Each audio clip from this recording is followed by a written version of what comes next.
I want to thank the leaders of both parties for being here today to discuss what is a very serious issue facing the United States. And the fact that I've had a chance to speak to many of you and Congress as a whole is taking this issue with the soberness and seriousness that it deserves is greatly appreciated. And I think vindicates the decision for us to present this issue to Congress. As I've said last week, as Secretary Kerry made clear in his presentation last week, we have high confidence that Syria used in an indiscriminate fashion chemical weapons that killed thousands of people, including over 400 children, and in direct violation of the international norm against using chemical weapons. That poses a serious national security threat to the United States and to the region. And as a consequence, Assad and Syria needs to be held accountable. I've made a decision that America should take action. But I also believe that we will be much more effective, we will be stronger if we take action together as one nation. And so this gives us an opportunity not only to present the evidence to all of the leading members of Congress and the various foreign policy committees as to why we have high confidence that chemical weapons were used and that Assad used them. But it also gives us an opportunity to discuss why it's so important that he be held to account. This norm against using chemical weapons that 98% of the world agrees to is there for a reason, because we recognize that there are certain weapons that, when used, can not only end up resulting in grotesque deaths, but also can end up being transmitted to non-state actors, can pose a risk to allies and friends of ours like Israel, like Jordan, like Turkey, and unless we hold them into account, also sends a message that international norms around issues like nuclear proliferation don't mean much.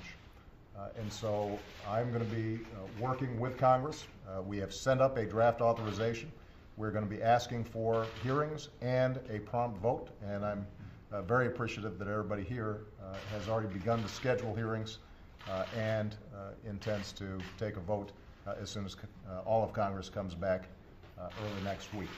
So the key point that I want to emphasize to the American people, the military plan that has been developed by our Joint Chiefs and that I believe is appropriate is proportional, it is limited, it does not involve boots on the ground. This is not Iraq and this is not Afghanistan. This is a limited, proportional step that will send a clear message not only to the Assad regime, but also to other countries that may be interested in testing some of these international norms, that there are consequences.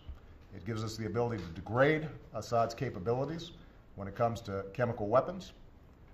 It also fits into a broader strategy that we have to make sure that we can bring about over time the kind of strengthening of the opposition and the diplomatic and economic and political pressure required so that ultimately we have a transition that can bring peace and stability not only to Syria but to the region. But I want to emphasize once again, what we are envisioning is something limited, it is something proportional, it will degrade Assad's capabilities. At the same time, we have a broader strategy that will allow us to upgrade the capabilities of the opposition, allow Syria ultimately to free itself from the kinds of terrible civil wars and death and activity that we've been seeing on the ground. So I look forward to listening to the various concerns of the members who are here today. I am confident that those concerns can be addressed. I think it is appropriate that we act deliberately, but I also think everybody recognizes the urgency here and that we're going to have to move relatively quickly. So with that, to all of you here today, I look forward to an excellent discussion. Mr. President, are you prepared to rewrite the authorization, and does that undercut any of your authorities, sir? You know, I would not be going to Congress if I wasn't serious about consultations and believing that by shaping the authorization to make sure we accomplish the mission, we will be more effective. And so long as we are accomplishing what needs to be accomplished, which is to send a clear message to Assad, degrading his capabilities to use chemical weapons, not just now, but also in the future. As long as the authorization allows us to do that, I'm confident that we're going to be able to come up with something that hits that mark. All right? Thank you, everybody.